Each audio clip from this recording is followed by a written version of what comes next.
గుంటూరు నగరాన్ని clean and clean సిటీగా చేయడానికి నగరంలోని 57 డివిజన్లలో ప్రత్యేక పారిశుద్ధ్య కార్యక్రమాలను డ్రైవ్ పద్ధతిలో నిర్వహించడానికి రోజువారీ ప్రతిపాదన పారిశుద్ధ్య కార్మికులను తీసుకోవడానికి ఆమోదం తెలిపామని నగర మేయర్ మరియు standing committee chairman Kovelamudi Ravindra అన్నారు. గురువారం స్థాయి సంఘం అధ్యక్షుల వారి ఛాంబర్లో జరిగిన కమిషనర్ కె మయూర్ అశోక్ తో కలిసి నగరపాలక సంస్థ స్థాయి సంఘం సమావేశం నిర్వహించి పలు ప్రియంబుల్స్ కు ఆమోదం తెలిపారు. సమావేశంలో నగరంలో ఆయా డివిజన్లకు సంబంధించిన ప్రజాప్రతినిధులు మరియు నగరపాలక సంస్థ అధికారులు ప్రతిపాదించిన 11 అంశాలకు సంబంధించి అభివృద్ధి పనులకు స్థాయి సంఘం సభ్యులు నగరపాలక సంస్థ వివిధ విభాగాధిపతులతో విపులంగా చర్చించి ఆమోదం తెలిపారు. ఈ సందర్భంగా స్థాయి సంఘం అధ్యక్షులు మరియు మేయర్ మాట్లాడుతూ నగరంలోని 57 డివిజన్లలో ఉన్న సిల్ట్, డెబ్రిస్, చెట్టు కొమ్మలు, కొత్త వ్యర్థాలను తొలగించడానికి, మెయిన్ రోడ్లు, హైవేలపై ఉన్న పోస్టర్లు, బ్యానర్లు తొలగించడానికి మరియు నైట్ శానిటైజేషన్ డ్రైవ్ పద్ధతిలో నిర్వహించేందుకు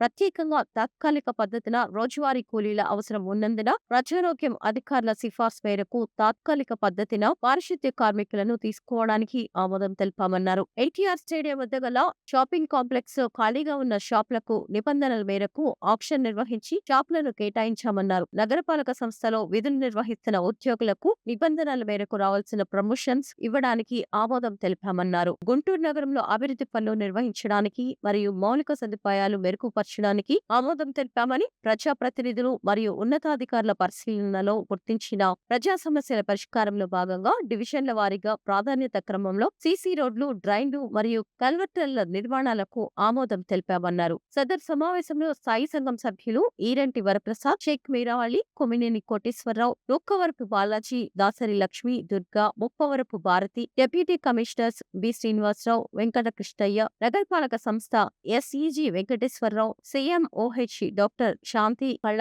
వివిధ విభాగాధిపతుల అధికారులు, సిబ్బంది పాల్గొన్నారు.